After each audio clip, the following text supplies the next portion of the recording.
día de hoy leeremos el cuento El mensaje desaparecido, escrito por Nikolai Gogol. Historia verdadera narrada por el sacristán de la iglesia de...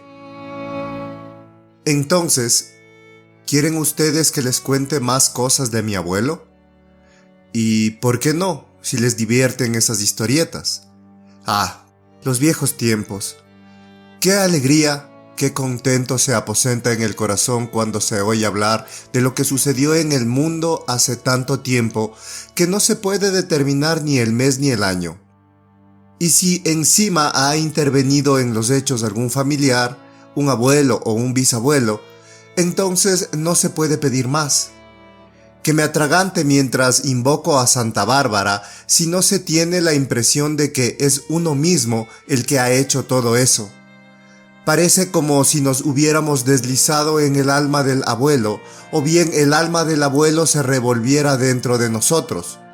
Pero las que más me importunan con sus apremios son nuestras jóvenes y muchachas. En cuanto me ven, empiezan. Foma Grigorievich, cuéntanos una historia de miedo, por favor. Y siguen tará, ta, ta, ta, ta, ta. Claro que a mí no me cuesta nada contarles alguna anécdota, pero hay que ver el miedo que pasan luego en la cama. Estoy seguro de que todas tiemblan bajo la manta como si tuvieran fiebre y que les gustaría taparse hasta las orejas con sus abrigos de piel de cordero. Dios bendito. Basta que una rata arañe una olla o que ellas mismas tropiecen con el atizador para que ya estén muertas de miedo. Y al día siguiente, como si no hubiera sucedido nada, ya me están pidiendo que les cuente otro relato de terror. ¿Y qué puedo contarles a ustedes? Así de pronto no me viene nada a la cabeza. Bueno, les contaré cómo las brujas jugaron al burro con mi difunto abuelo. Pero les pido por anticipado, señores, que no me interrumpan, pues si no saldrá una gelatina que dará vergüenza llevársela a los labios. Debo decirles que mi difunto abuelo no era un cosaco cualquiera. Sabía leer y escribir, y en los días de fiesta recitaba los Hechos de los Apóstoles con mayor maestría que cualquier hijo de Pope de nuestros días. Además, ya saben ustedes que en aquellos tiempos, si se hubiera juntado a todos los habitantes de Baturín que sabían leer y escribir, no habría sido necesario poner un gorro para recogerlos, pues hubieran cabido todos en la palma de la mano. No debe sorprendernos, por tanto, que cuantos se cruzaban con él se inclinaran casi hasta el suelo. Un día, no sé por qué motivo, un poderoso hetman tuvo que enviar unos mensajes a la zarina. El escribiente del regimiento, diablos, ya me he olvidado de su apellido, algo así como Biskriak o Motusoka o Goloputsek. Solo recuerdo que era un nombre complicado, que empezaba de una forma extraña. Llamó entonces a mi abuelo y le dijo que el hetman en persona le había elegido como correo para llevarle un mensaje a la zarina. Al abuelo no le gustaban los preparativos largos. Cosió el mensaje en el gorro, sacó el caballo, dio un beso a su mujer y a sus dos lechones, como él los llamaba, uno de los cuales era el padre de quien os habla, y partió, levantando tanto polvo como el que podrían hacer 15 muchachos jugando en medio de la calle. Al día siguiente, antes de que el gallo cantara por cuarta vez, mi abuelo estaba ya en Konotop. Esos días se celebraba allí la feria y había tanta gente por las calles que los ojos se nublaban. Pero como era temprano, todos estaban dormidos, tendidos sobre el suelo. Junto a una vaca había un juerguista con una nariz tan colorada como un petirrojo. Algo más allá, sentada junto a sus pedernales, perdigones, añil y buñuelos, roncaba una vendedora. Bajo una carreta yacía un gitano. Un pescadero estaba tumbado sobre su mercancía. En medio de la carretera dormía, con las piernas abiertas, un moscal barbudo que vendía cinturones y manoplas. En fin, toda clase de gente, como en cualquier feria. El abuelo se detuvo para contemplar todo con mayor detenimiento. Entretanto, la gente empezaba a moverse en las tiendas. Los mercaderes judíos hacían tintinear sus botellas, Volutas de humo se elevaban aquí y allá, y un olor a dulces calientes se extendía por todo el campamento. El abuelo recordó que no tenía eslabón ni tabaco a mano y decidió darse una vuelta por la feria. No había tenido tiempo de dar 20 pasos cuando se encontró con un saporogo. No había más que mirarle a la cara para ver que se trataba de un juerguista. Vestía unos pantalones bombachos tan rojos como el fuego, una casaca azul y un cinturón de color vivo. Llevaba un sable en el costado y una pipa con una cadenita de cobre le colgaba hasta los talones. Un saporogo, de los pies a la cabeza. ¡Ah! ¡Qué gente aquella! Había que ver cómo se levantaban, se estiraban, se atusaban con la mano el soberbio bigote, hacían sonar los tacones y se lanzaban a bailar. ¿Y de qué modo? Las piernas se meneaban como un huso en manos de una campesina. Las manos pasaban en tromba por todas las cuerdas de la bandurria y, a continuación, con los puños en las caderas, se ponían en cuclillas y bailaban. Y cuando cantaban, era una fiesta para el alma. No, esos tiempos han pasado. Ya no hay saporogos así. Así pues, ambos hombres se encontraron y tras intercambiar unas palabras, se hicieron amigos. Se pusieron a charlar y al cabo de un rato, mi abuelo se había olvidado por completo de su misión. Empezaron a beber como en una boda antes de la Cuaresma, hasta que finalmente se aburrieron de romper jarras y de arrojar monedas a las gentes. Además, no iban a quedarse en la feria para siempre. Los amigos decidieron no separarse y hacer el camino juntos. Había anochecido cuando salieron al campo. El sol se había ido a descansar. En su lugar, brillaban en algunos puntos bandas rojizas. En la llanura destacaban los abigarrados campos de trigo, semejantes a los trajes de fiesta de las bellas de negras cejas. Nuestro saporogo se había vuelto muy locuaz. Mi abuelo y otro juerguista que se les había unido empezaron a pensar que estaba poseído por el demonio. ¿De dónde había sacado todas esas anécdotas? Contaba historias y sucesos tan estrafalarios que mi abuelo tuvo que llevarse varias veces las manos a los costados y estuvo a punto de reventar de la risa. Pero a medida que avanzaban, el campo se iba haciendo más sombrío y el discurso del saporogo se volvía más incoherente. Finalmente, nuestro narrador quedó en silencio, sobresaltándose al menor ruido. Paisano, te has puesto tan serio como si estuvieras contando lechuzas. Parece que ya solo piensas en llegar a tu casa y tumbarte en la estufa. No tengo por qué ocultaros nada, dijo él, volviéndose de pronto y mirándolos fijamente. Sabed que he vendido mi alma al diablo. Pues vaya cosa. ¿Quién a lo largo de su vida no ha tenido que vérselas con el diablo? Ahora lo que hace falta, como se dice, es correrse una buena juerga. Ay, muchachos, lo haría de buena gana, pero esta noche se cumple mi plazo. Ay, amigos, exclamó estrechando sus manos, no me abandonéis. Velad conmigo toda la noche y nunca olvidaré vuestra amistad. ¿Cómo no ayudar a un hombre en semejante apuro? Mi abuelo declaró abiertamente que antes se dejaría cortar el tupé que permitirle al diablo olisquear un alma cristiana con su hocico de perro. Es posible que nuestros cosacos hubieran seguido su camino si la noche no hubiera cubierto todo el cielo como un lienzo negro, y los campos no se hubieran vuelto tan oscuros como si estuvieran bajo una pelliza de piel de cordero. En la lejanía solo se vislumbraba una lucecita, y los caballos, oliendo el establo cercano, avivaban el paso, aguzando las orejas y clavando los ojos en la oscuridad. La lucecita parecía avanzar hacia ellos, y los cosacos no tardaron en ver una taberna totalmente vencida de un lado, como una campesina cuando regresa de un alegre bautizo. En aquellos tiempos las tabernas no eran como las de ahora. Un hombre honrado no tenía espacio para desenvolverse, bailar la gorlitza y el jopac, ni siquiera para tumbarse cuando el vino se le subía a la cabeza y los pies empezaban a trazar eses. El patio estaba lleno de carretas de vendedores de sal. Bajo los cobertizos, en los pobres pesebres, en el zaguán, acurrucados o estirados, los hombres roncaban como gatos. Solo el tabernero, delante de un candil, Marcaba en un palo con un cuchillo el número de cuartillos y medios cuartillos que los carreteros se habían bebido. El abuelo, tras encargar un tercio de cubo para los tres, se dirigió al granero. Los tres hombres se tendieron uno al lado del otro. Mi abuelo no había tenido tiempo de volverse cuando sus paisanos ya dormían como troncos. Tras despertar al tercer cosaco, el abuelo le recordó la promesa que había hecho a su compañero. El otro se incorporó, se frotó los ojos y de nuevo se quedó dormido. No había nada que hacer. Tendría que montar guardia él solo. Para ahuyentar el sueño, se puso a examinar todos los carros, se fue a ver los caballos, encendió su pipa, regresó y volvió a sentarse cerca de sus compañeros.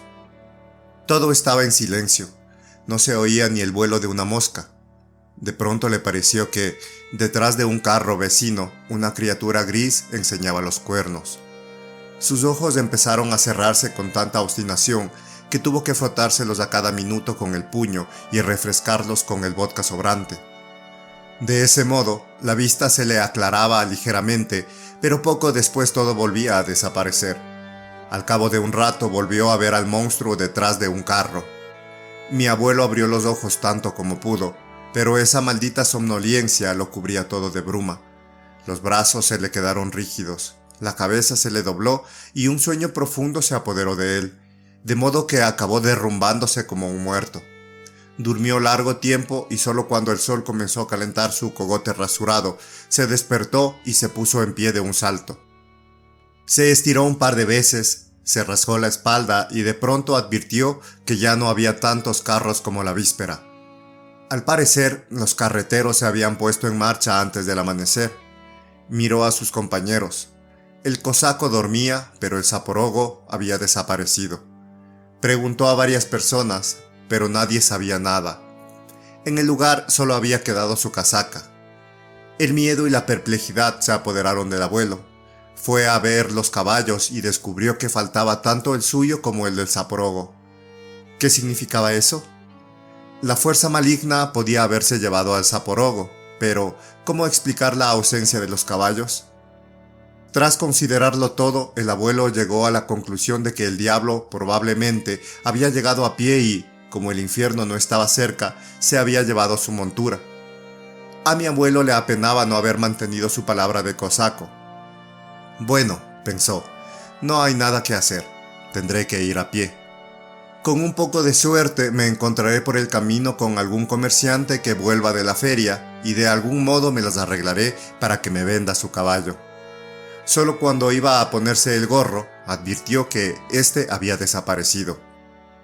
Mi difunto abuelo se llevó las manos a la cabeza cuando recordó que la víspera lo había cambiado provisionalmente con el del zaporogo. ¿Quién podía habérselo llevado sino el maligno? Vaya con el correo del Hetman. Bonita manera de llevarle el mensaje a la zarina.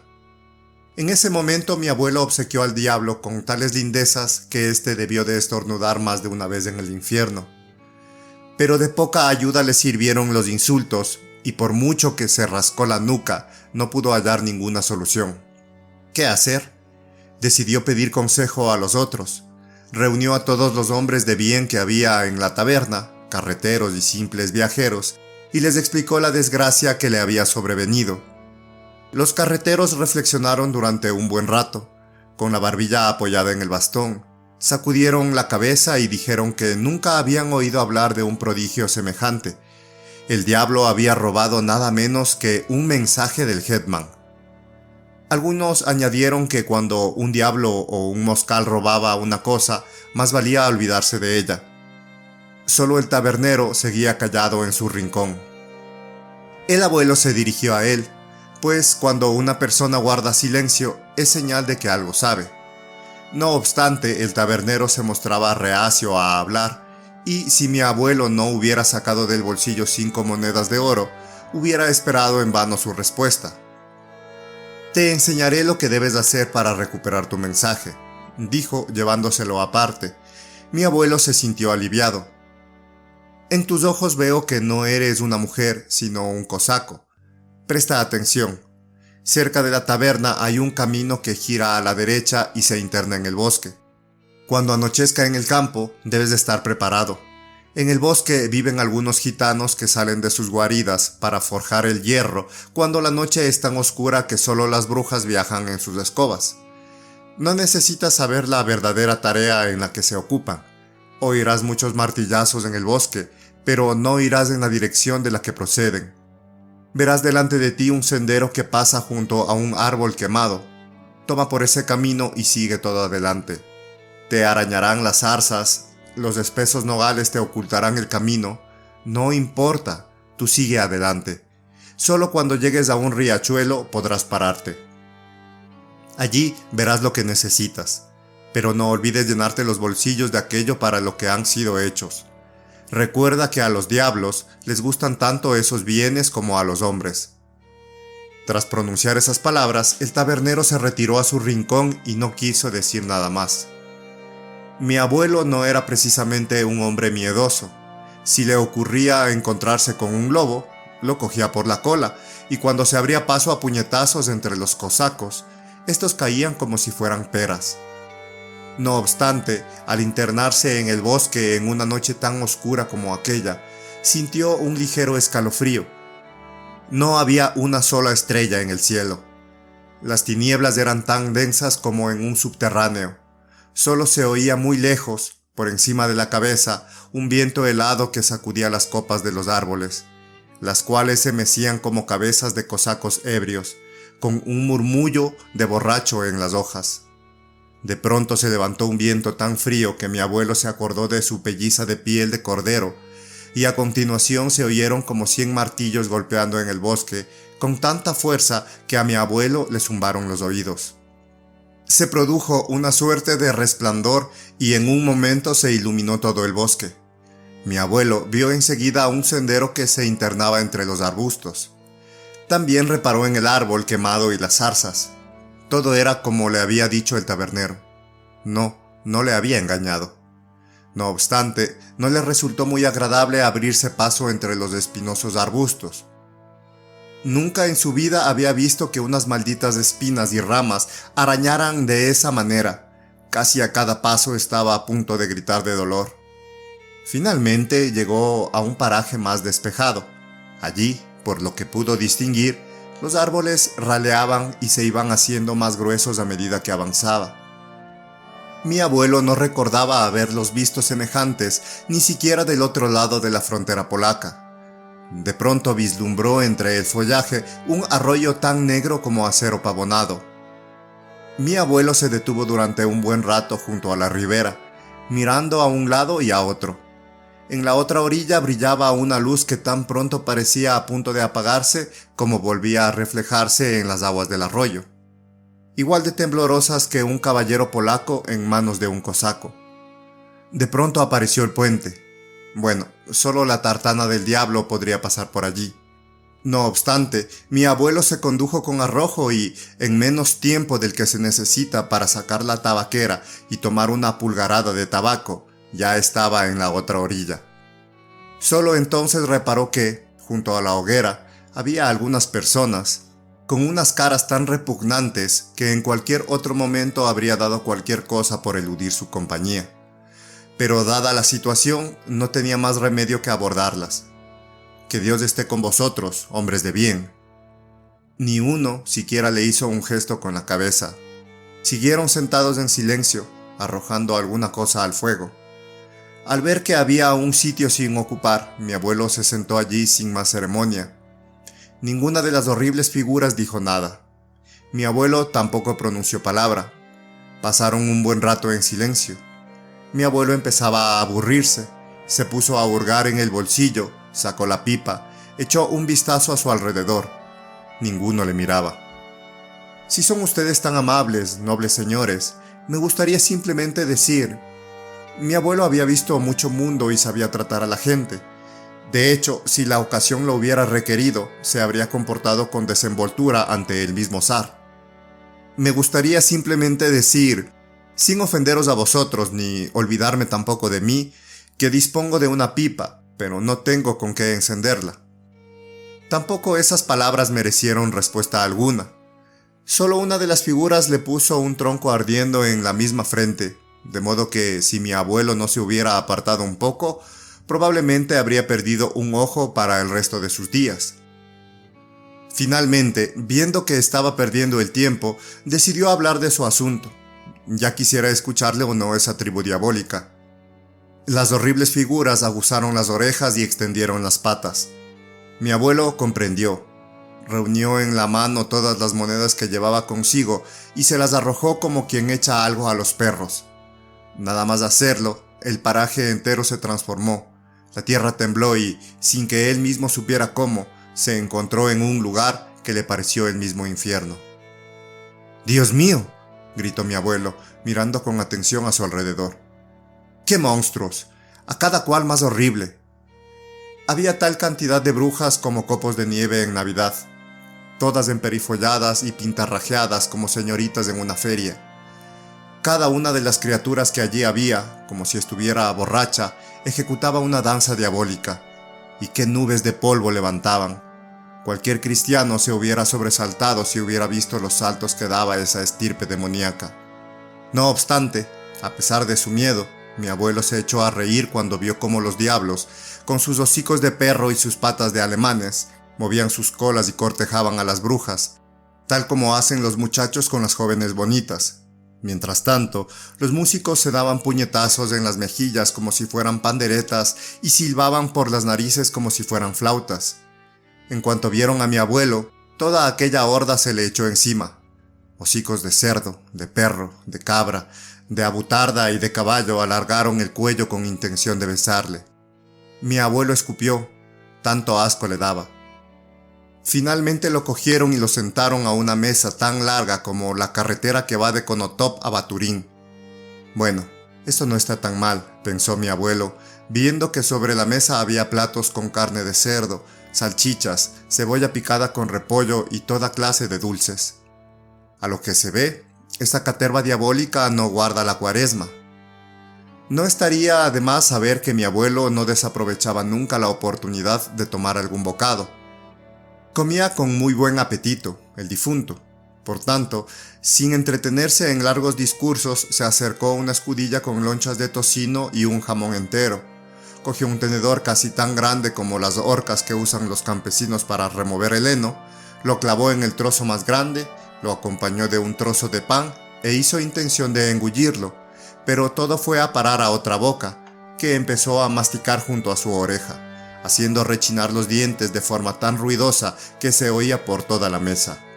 Mi abuelo no le dio la menor importancia. Cogió otro trozo y le pareció que pasaba incluso por sus labios, pero acabó en otra garganta. Hizo un tercer intento, pero el resultado fue el mismo. Entonces mi abuelo se enfureció, se olvidó de su miedo y de la compañía en la que estaba. Se puso en pie de un salto y se dirigió a las brujas. ¿Habéis decidido burlaros de mí, raza de Herodes? Si no me dais ahora mismo mi gorro de cosaco, llamadme católico si no os pongo en la nuca esas jetas de cerdo. Nada más pronunciar esas palabras, los monstruos enseñaron sus dientes y prorrumpieron en una carcajada tan estruendosa que el abuelo sintió escalofríos. «De acuerdo», chilló una de las brujas, que a mi abuelo le pareció la jefa del grupo, ya que su semblante parecía algo menos feo que el de las otras. «Te devolveremos tu gorro, pero antes tendrás que jugar con nosotras 3 veces al burro». ¿Qué podía hacer? Un cosaco como él jugando al burro con mujeres. Mi abuelo se hizo rogar durante un buen rato, pero finalmente se sentó a la mesa. Trajeron unas cartas pegajosas, de esas que entre nosotros solo usan las hijas de los popes para echar suertes sobre sus futuros esposos. «Escucha», ladró de nuevo la bruja, «con que ganes una sola vez, el gorro será tuyo. Pero si te quedas las 3 veces con el burro, no solo perderás el gorro, sino que jamás volverás a ver la luz del día. Reparte, da cartas, vejestorio, que pase lo que tenga que pasar». Distribuyeron las cartas, mi abuelo cogió las suyas, eran tan malas que casi no quiso ni mirarlas, ni siquiera un triunfo. La más alta era un 10 y ni siquiera una pareja, mientras la bruja no paraba de sacar 5. Por tanto, fue él quien se quedó con el burro. En cuanto mi abuelo perdió la partida, por todas partes surgieron hocicos que se pusieron a relinchar, a ladrar y a gruñir. ¡Burro! ¡Burro! ¡Burro! Ojalá reventéis todas, hijas del diablo, gritó mi abuelo tapándose los oídos. Bueno, pensó, la bruja ha hecho trampas, ahora me toca a mí repartir. Mi abuelo distribuyó las cartas y marcó el palo. Miró sus cartas. Eran buenas, tenía triunfos. Al principio todo iba a las mil maravillas, pero la bruja tenía 5 y reyes. Mi abuelo solo tenía triunfos en la mano y, sin pensárselo 2 veces, se puso a matar los reyes. ¡Ja! Eso no es propio de cosacos. ¿Con qué matas, paisano? ¿Cómo que con qué? Con triunfos. Puede que para vosotros esos sean triunfos, pero entre nosotros no. Mi abuelo volvió a mirar las cartas y no encontró ni un solo triunfo. Parecía cosa del diablo. Otra vez se quedó con el burro y las diablesas volvieron a desgañitarse. ¡Burro! ¡Burro! Debido al griterío, la mesa temblaba y las cartas saltaban sobre ella. Mi abuelo se encolerizó y repartió cartas por última vez. De nuevo todo iba bien. La bruja volvió a salir con un 5, pero mi abuelo lo mató y al robar del montón se llenó de triunfos. ¡Triunfo!, gritó, dando tal golpe en la mesa con la carta que por poco la hunde. La bruja, sin decir palabra, la cubrió con un 8. ¿Con qué matas mis triunfos, vieja diablesa? La bruja levantó su carta. En lugar del triunfo apareció un simple 6.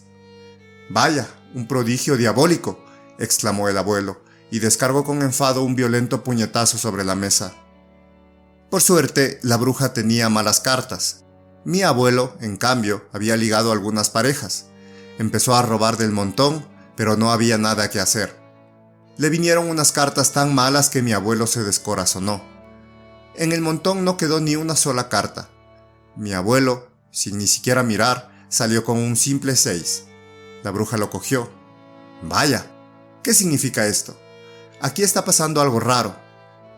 Lentamente, mi abuelo puso los naipes con disimulo debajo de la mesa e hizo sobre ellos la señal de la cruz. De pronto advirtió que tenía en las manos el as, el rey y la sota de triunfo, y que la carta que había tomado por un 6 era una reina. «¡Qué tonto he sido! El rey de triunfo». «¿Qué? ¿Vas a cogerlo?» «Ah, raza gatuna. ¿Y el as no lo quieres?» «As, sota». En el infierno retumbó un trueno. La bruja empezó a sufrir convulsiones y, de pronto, sin que se supiera de dónde venía, el gorro le cayó a mi abuelo en plena cara. «No, eso no es suficiente», gritó mi abuelo, envalentonándose y poniéndose el gorro. «Si no aparece ahora mismo mi bravo corcel, que me parta un rayo en este lugar impuro, si no hago la señal de la cruz sobre todos vosotros». Y levantaba ya la mano para cumplir su amenaza, cuando delante de él cayeron ruidosamente los huesos de su caballo. «Ahí lo tienes». El pobre hombre, al verlo, se echó a llorar como una criatura. Tanta pena le daba a su viejo compañero. «Dadme otro caballo para salir de vuestra guarida». Un diablo sacudió su fusta y mi abuelo, de pronto, se sintió transportado por un caballo impetuoso como el fuego, que le llevó por los aires, lo mismo que un pájaro.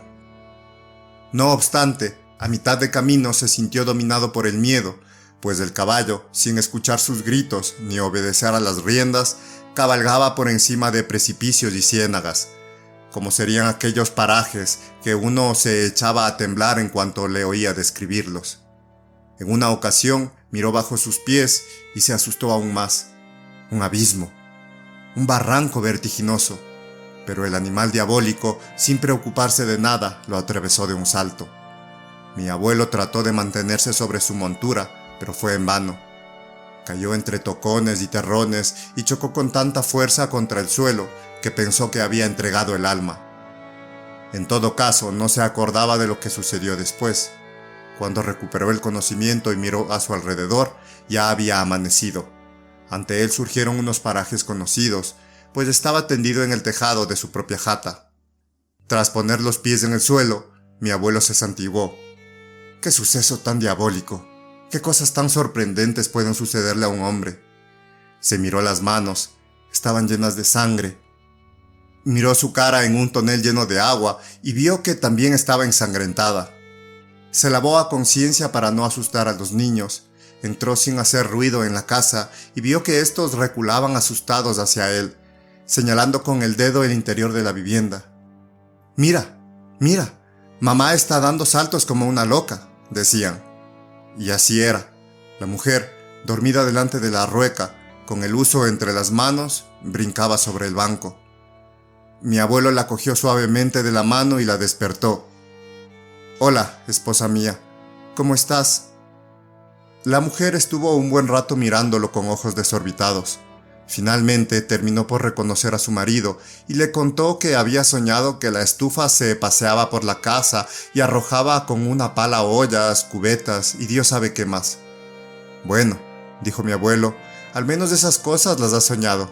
A mí me han sucedido otras parecidas de verdad. Por lo que veo, será necesario purificar nuestra jata, pero ahora no tengo tiempo que perder». Tras pronunciar esas palabras y gozar de un breve descanso, mi abuelo montó en su caballo y no se detuvo ni de día ni de noche hasta llegar a su destino y entregar el mensaje a la zarina en persona. Allí vio mi abuelo tantas maravillas que durante mucho tiempo tuvo asuntos de los que hablar. Cómo lo habían llevado a un palacio tan alto que ni siquiera 10 jatas superpuestas habrían alcanzado su altura. Cómo había entrado en una habitación, después en una segunda, más tarde en una tercera, a continuación en una cuarta, y solo al llegar a la quinta había visto sentada a la zarina que, engalanada, con una corona de oro, vestida con una casaca gris completamente nueva y calzada con botas rojas, comía galuscas doradas. Cómo ésta había ordenado que le llenaran el gorro de billetes azules. Cómo. Pero no puede uno acordarse de todo. En cuanto a sus aventuras con los diablos, nunca pensaba en ellas, y si sucedía que alguien las mencionaba, mi abuelo guardaba silencio, como si no hubiera tenido nada que ver en el asunto, y costaba mucho trabajo convencerlo de que contara todo lo que había pasado. Sin duda, como castigo por no haberse ocupado inmediatamente de purificar la jata, todos los años, siempre en la misma época, a su mujer le sucedía algo muy extraño. En cualquier circunstancia, sin que lo pudiera remediar, sus piernas seguían su propia voluntad y la obligaban a bailar la prisiatka. El mensaje desaparecido. Nikolai Gogol, 1831.